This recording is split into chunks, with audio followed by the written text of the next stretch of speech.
Masayang nagkikwentuhan ang magkaibigang si Emilia at Isidra. Nagbabalitaan sila tungkol sa mga karanasan noong nakaraang bakasyon. Mahabang 2 buwan ang bakasyon kaya parehong maraming napuntahan, maraming masasayang pagtitipon ang kanilang dinaluhan. Saglit na natigil sa pag-iingay sa loob ng klase ang magkaibigan. Nang kanilang mapansin na may bago silang kamag-aral, bagong mukha at bagong makakasama. CD, may bago tayong kamag-aral. Ang gwapo. Ay. Ito ang wika ni Emilia kay Isidra. Ay oo nga. Saang paaralan kaya siya galing at bakit siya lumipat dito sa atin? Oo, mukhang galing siya sa malaki at mamahaling pamantasan. Pero tama lang na lumipat siya rito ngayon. Nagtagpo na ang aming landas. Paypayan mo ako, CD. Paypayan mo ako. Hihimatayin ako sa kanyang kagwapuhan. Ito ang lihim na pagtatawanan ng magkaibigan habang nasa loob sila ng klase. Noong hingin na ng kanilang propesor na magpakilala ang bawat isa, maingat na pinakinggan ni Emilia ang pangalan ng kanilang bagong kamag-aral. Siya pala si Rimlan. Isinulat pa ito ni Emilia sa papel para hindi niya makalimutan. Ilang araw mula nang mag-umpisa ang pasukan, palaging palihim na pinagmamasdan ni Emilia ang kilos ng binata. Guwapo ang kanilang bagong kamag-aral, kayumanggi ang kulay ng balat. Pero parang napaka-perpekto ng pakalinis at pakakinis nito. Kaya naman aliw na aliw si Emilia na tingnan ito. At nang minsang mapatingin sa kanya ang binata, para na siyang gihimatayin sa tingin pa lang.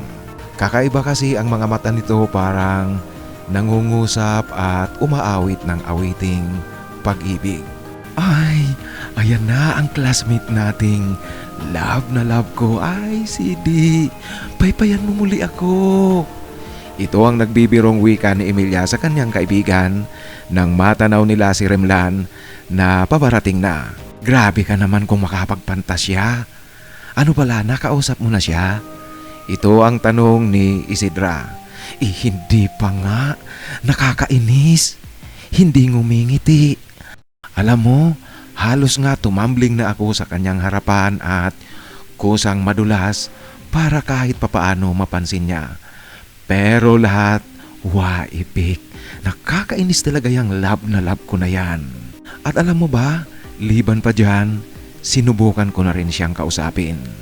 Ako na talaga ang nag-umpisang makipagkwentuhan.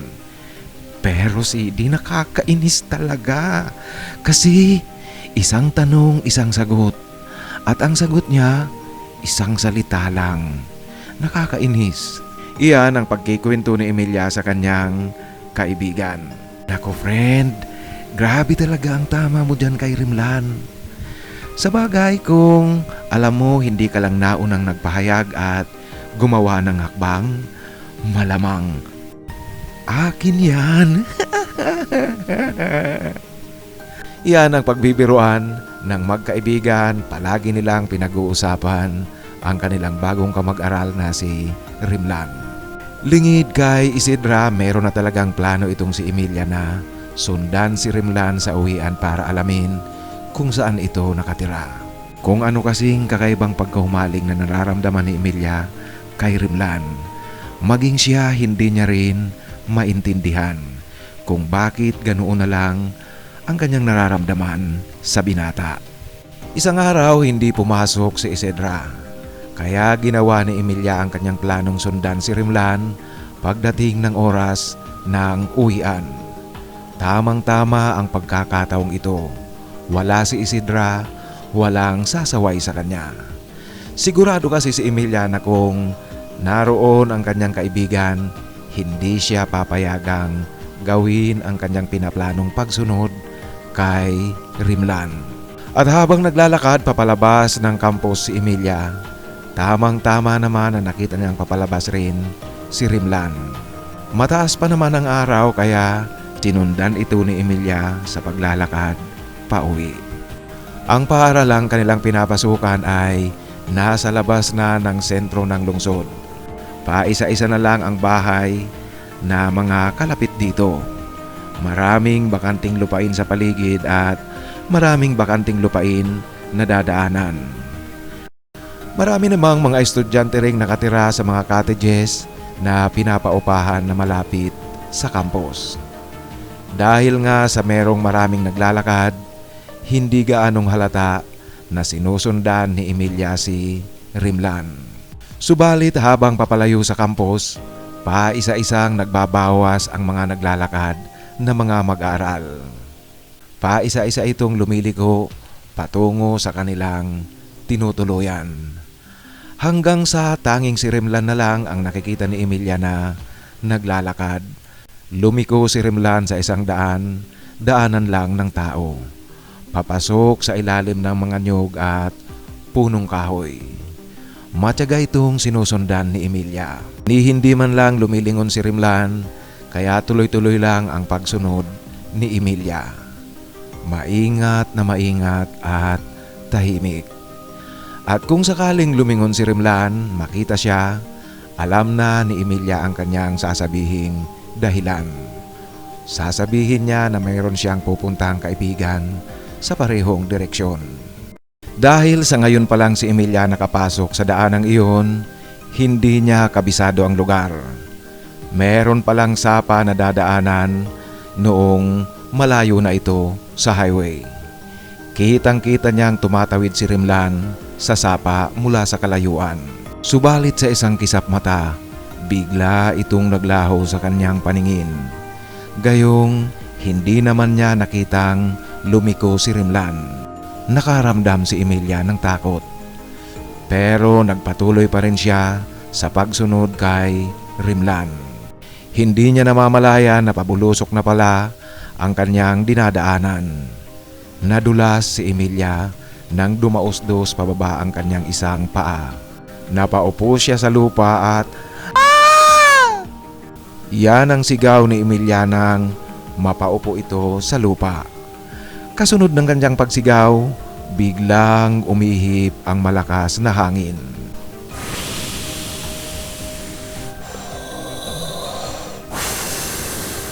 Nang mapatingala siya sa langit, sa kanya napagtantong agaw, liwanag at dilim na pala. Patuloy ang pag-ihip ng malakas na hangin.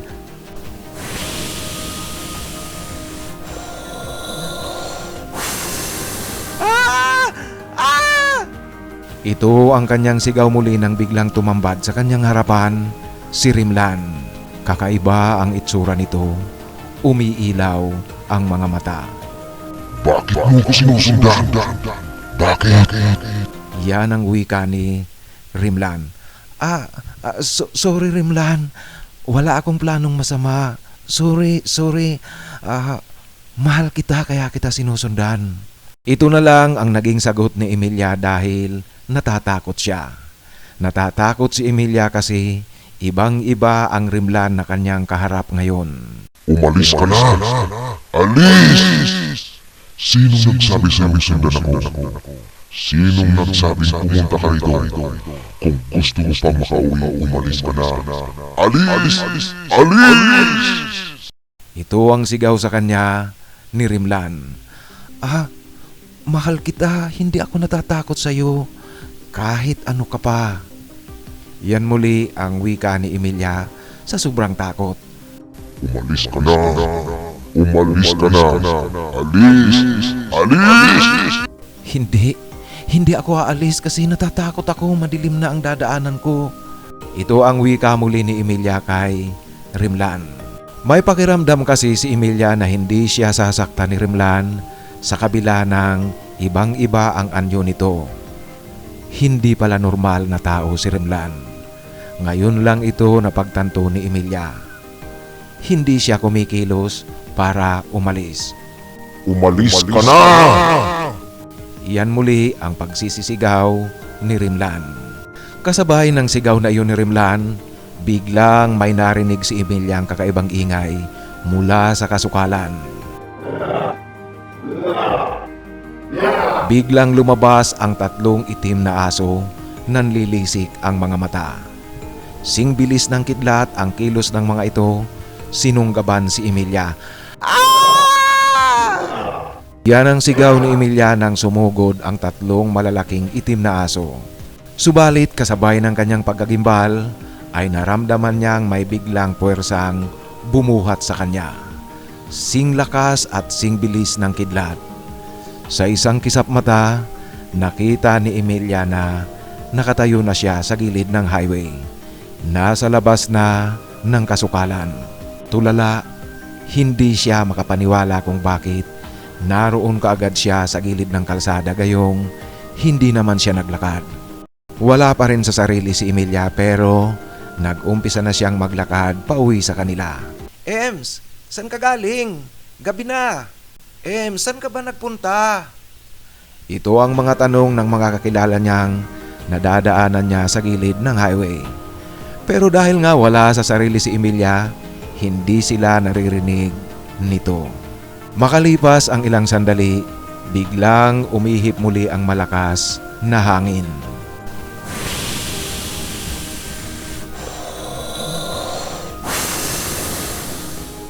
Bigla siyang bumalik sa kanyang diwa. Sa kanya naisip kung bakit hindi pa siya sumasakay ng jeepney pauwi sa kanila.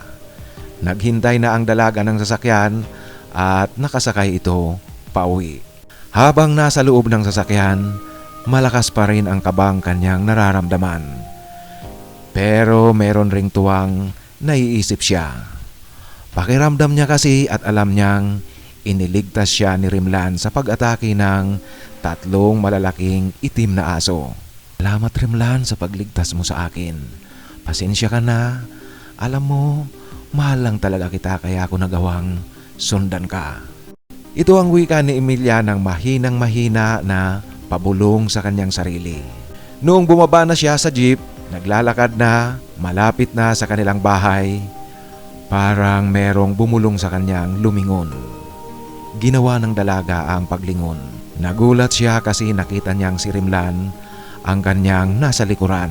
Inisip niya sanang balikan ito para magpasalamat pero mas ninais niyang ngumiti na lang at magpatuloy sa paglalakad. Pagdating ni Emilia sa kanilang bahay, "Saan ka ba galing anak? Gabing-gabi na." Yan ang tanong ng kanyang ina na nag-aalala sa hindi niya kaagad pagkakauwi sa bahay. "Anong nangyari dyan sa palda mo? Bakit? May dumi." Yan ang muling tanong ng kanyang ina. Nakalimutan kasi ni Emilia na magpagpag ng kanyang damit noong natisod siya sa may malapit sa sapa. Mama, pagbaba ko po ng jeep na outbalance ako saka napaupo ako sa lupa." Yan ang kanyang palusot sa tanong ng ina. Nagbihis na si Emilia. Pagkatapos lumabas ito ng kanilang bahay, naupo sa isang upuang gawa sa kawayan sa harapan ng kanilang bahay. Ngunit laking gulat niya nang makita niya si Rimlan nasa labas ng kanilang bakuran. Pinapasok niya ito at pinaupo sa upuang gawa sa kawayan. "Hoy, Rimlan, salamat kanina. Alam mo, nagulat ako kasi meron ka palang taglay na ganoong lakas at bilis. Ano ba yung 3 malalaking itim na aso? Natakot talaga ako. Pero alam ko Rimlan, ikaw ang nagligtas sa akin kaya maraming salamat talaga. Pasensya nga pala kanina sinusundan kita pero alam mo naman ang dahilan. Kaya sorry talaga, sorry at maraming salamat." Yan ang wika ni Emilia na nagpapasalamat at humihingi ng paumanhin kay Rimlan. "Alam mo Rimlan, huwag kang mag-alala. Tanggap ko lahat kahit sino ka pa at kahit ano ka pa." Ito ang pagpapatuloy ni Emilia sa kanyang pakikipag-usap kay Rimlan. Habang nakikipag-usap siya, naririnig ng kanyang ina ang kanyang pagsasalita sa labas ng kanilang bahay. Dinig na dinig ng kanyang nanay na meron siyang kinakausap kaya lumabas ito para tingnan kung sino. Pero laking gulat at pagtataka rin ng kanyang ina nang makita si Emilia na nagsasalita, nakangiti pa ito, na parang merong kaharap at merong kabiruan. Pero walang nakikitang kausap ang kanyang ina. Tanging si Emilia lang ang kanyang nakikitang nakaupo sa upuang kawayan. Dahil sa pag-aalala ng kanyang ina, sa nakikitang nagsasalita si Emiliang mag-isa, lumapit ito. Nakita ni Emilia ang mukha ng kanyang nanay na labis ang pagtataka. Maipakilala ko po pala sa inyo, ito po si Rimlan, kaklase namin ni Isidra. Wika ni Emilia, itinuturo ng kanyang kamay si Rimlan. Pero sa kanyang ginagawang iyon, lalong nanlaki ang mata ng kanyang ina kasi wala naman siyang nakikitang tao. At dahil nga rin sa nakita ni Emilia ang labis na pagtataka ng kanyang ina, humarap siya kay Rimlan. Rimlan, ito pala ang nanay ko. Nako, pasensya ka na. Nagtataka lang yan at kinikilala ka niya. Ito ang wika ni Emilia kay Rimlan bilang paghingi ng paumanhin sa itsura ng kanyang ina na labis-labis ang pagtataka. At dahil sa tinuran ni Emilia, lalong nahiwagaan ang kanyang ina sa pinagsasasabi ng kanyang anak. Anak, anong nangyayari sa'yo? Bakit nagsasalita kang mag-isa, anak? Ito ang tanong ng kanyang ina. Hindi gaanong pinansin ng mga kapatid at magulang ni Emilia ang kanyang pagsasalitang mag-isa noong gabing iyon. Kinabukasan, paggising ni Emilia, pagkatapos niyang maghilamos, magmugmug at uminom ng tubig, lumabas ito sa kanilang bakuran. At paglabas niya sa harapan ng kanilang bahay, muli na namang natuwa si Emilia kasi nakita niya si Rimlan nasa labas ng kanilang bakuran. Kaya nagmamadali ang dalagang binuksan niya ito at pinapasok ang binata. Masayang masaya siya kasi umagang-umaga nandito kaagad si Rimlan. Alam niya, mahal rin siya ni Rimlan kaya palagi siyang pinupuntahan. O Rimlan, matagal ka na ba dyan? Halika, pasok ka. Yan ang pagyayaya ni Emilia kay Rimlan nang papasukin ang binata sa kanilang bakuran. Muling umupo ang dalawa sa upuang kawayan. Naku Rimlan, salamat talaga kagabi. Di ko alam kung wala ka baka nilapa na ako ng mga asong iyon. Pero buti na lang naroon ka at iniligtas mo ako. Alam mo, ikaw ang aking superhero. Habang aliw na aliw si Emilia sa kanyang pakikipagkwentuhan kay Rimlan, lingid sa kanya, tinitingnan siya ng kanyang ina na nagsasalita na naman na walang kausap. Salamat talaga. Ano, nag-almusal ka na? Halika, sabay tayong mag-almusal. Sandali, kukuha lang ako ng pagkain sa loob ng bahay. Diyos ko po, anong nangyayari sa anak ko? Bakit nagkakaganito? Daanan mo naman ako rito nagsasalitang para mag-isa. Sabay tayong pumasok sa eskwela. Anak, sinong kausap mo? Bakit parang merong kang kakwentuhan dyan gayong mag-isa ka lang naman?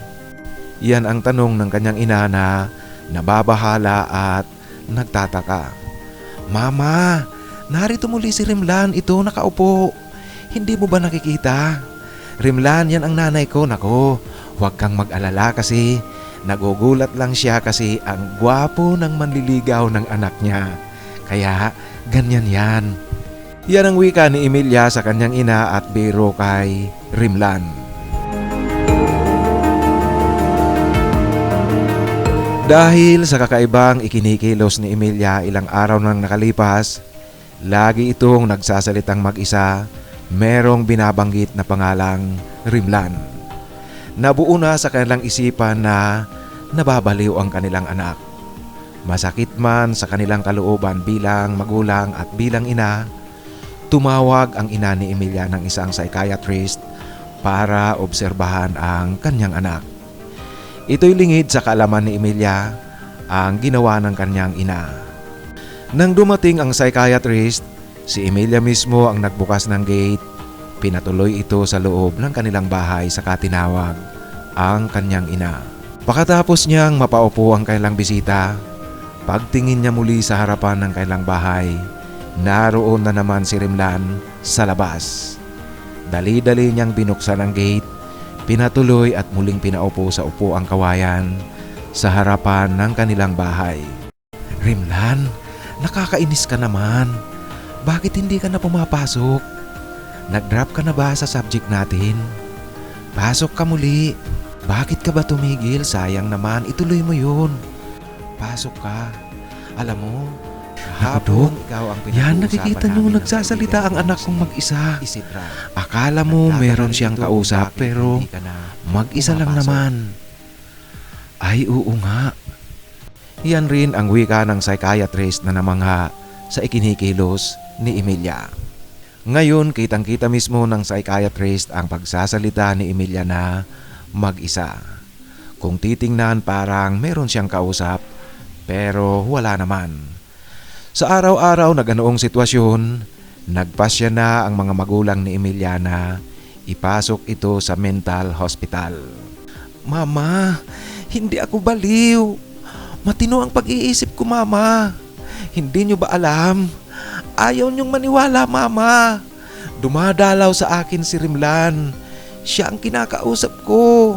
Hindi nyo lang nakikita si Rimlan pero nandyan siya, Mama. Dumadalaw sa akin. Hindi ako, Mama, baliw. Hindi ako baliw. Huwag nyo kong ipasok rito, Mama. Hindi ako baliw. Hindi. Anak, para sa kabutihan mo ito, kailangan mong magamot, anak. Lalabas ka rin dito kaya magpahinga ka ng maigi. Makakalabas ka dito, anak, paggaling mo. Yan ang wika ng kanyang nanay habang papaalis na ito sa mental hospital. Mama, hindi ako baliw. Hindi ako baliw. Totoo yan, Mama. Si Rimlan nagpapakita sa akin. Hindi nyo lang nakikita, Mama. Rimlan, magpakita ka nga sa mga magulang ko. Mama, hindi ako baliw. Hindi ako baliw. Huwag niyo kong i-confine dito, Mama. Yan ang pagsisisigaw ni Emilia habang papalayo ang kanyang mga magulang paalis na sa mental hospital. Ilang araw ang nakalipas, nagtataka si Isidra kung bakit hindi na pumapasok sa eskwela si Emilia. Pinuntahan niya ang kaibigan sa bahay nila para kumustahin at alamin kung ano ang problema. Nagulat si Isidra nang sabihin ng nanay ni Emilia na nakakonfine na pala sa mental hospital ang kanyang kaibigan. Ito'y dahil sa mga pangyayaring nagsasalita itong mag-isa araw-araw, gabi-gabi. Ganoon palagi ang ginagawa ni Emilia. Naitanong din ng nanay ni Emilia kay Isidra kung sino ang lalaking Rimlan na madalas binabanggit ni Emilia. Nagsasalita itong mag-isa. Ay, tita, yan po yung kaklase naming lalaki pero po matagal na rin hindi pumapasok yun. Naku po, pasensya na po kayo, tita. Si Rimlan pala ang dahilan.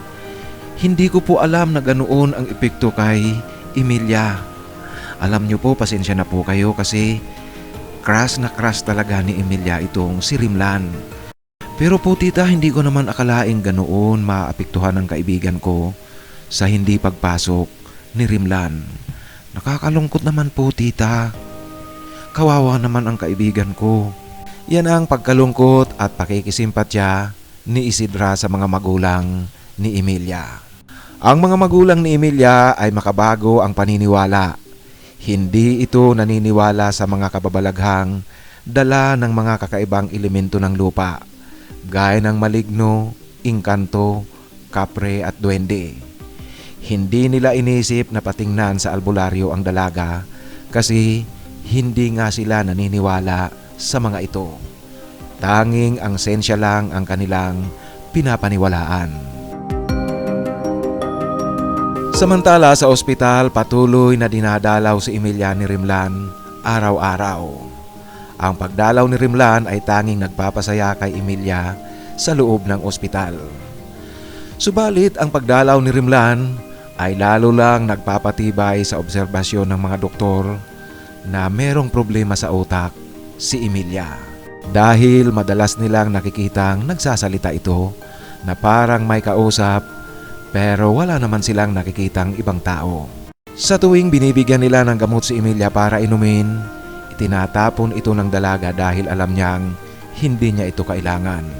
Ngunit sa mata ng mga doktor at nurse sa pagamutan, bayolente lang talaga itong si Emilia. Kaya naman minsan kinakailangan nilang itali pa ito sa kama para piliting ipainom ang gamot. Hanggang sa isang araw dumalaw na naman si Rimlan sa ospital. Masayang nakikipag-usap si Emilia kay Rimlan. Subalit malungkot rin ang dalaga dahil sa katotohanang nakakulong siya sa ospital ng magabaliw, umiinom ng gamot na hindi niya man kailangan kasi wala siyang sira sa pag-iisip. Alam na alam ni Emilia na matino ang kanyang utak. Ako Rimlan, mahal na mahal talaga kita, alam mo yan. Alam mo, masayang masaya talaga ako pag dumadalaw ka rito. Ikaw Rimlan, mahal mo rin ba ako? Yan ang tanong ni Emilia kay Rimlan. Oo, mahal din kita. Kaya kita iniligtas doon sa mga itim na aso. Yung mga aso na yun, mga kauri ko yun. Ganoon ako, Emilia. Hindi ako normal na tao pero mahal kita. Mahal na mahal kita. Iyan din ang sagot ni Rimlan kay Emilia. Sa narinig na iyon ni Emilia buhat sa binata, isang malaking tuwa sa kanyang puso ang sumibol. Naku, Rimlan, kung ganoon, itakas mo ko rito. Ayoko rito sa loob. Itakas mo ko kung mahal mo ko. Hindi ako baliw. Gawin mo gaya ng ginawa mo noon sa akin sa pagligtas mo doon sa itim na mga aso. Yan ang pagmamakaawa ni Emilia kay Rimlan. Mahal kita pero hindi ka pwede sa mundo namin. Hindi ka namin kauri. Mapanganib sa iyo ang aming mundo. Yan ang sagot ni Rimlan at pagpapaliwanag. Hindi Rimlan, hindi ako natatakot. Alam ko ililigtas mo ako, hindi mo ko pababayaan. Nandyan ka kaya hindi ako natatakot. Dalhin mo ako, isama mo ako sa kahit anumang mundo nyo. Isama mo ako kahit saan. Sasama ako sa iyo. Mahal kita Rimlan. Sa pagsusumamong iyon ni Emilia kay Rimlan, hindi niya alam, naririnig na naman siya ng mga doktor at nurse ng pagamutan. Muli sa paningin ng mga ito, nagsasalitang mag-isa si Emilia. Binabanggit niya ang pangalang Rimlan ng ilang beses. Sa pagmamakaawang iyon ni Emilia kay Rimlan at dahil na rin sa mahal nga siya ni Rimlan, naawa ang binata sa kanya na kumbinsi itong itakas sa pagamutan si Emilia. Kaya gamit ang kakaibang kapangyarihan at lakas ni Rimlan, nailabas niya sa silid si Emilia na walang nakakapansin. Kinabukasan nang nag-iikot na ang mga doktor at nurse sa bawat silid, laking gulat ng mga ito na wala si Emilia sa kanyang silid. Inalerto nila ang mga nagtatrabaho sa pagamutan. Nag-imbestiga pero walang makapagsabi kung paano nakalabas si Emilia. Maging ang mga gwardya ng pagamutan, wala rin silang nakitang lumabas at dumaan sa kanila mula sa silid ni Emilia.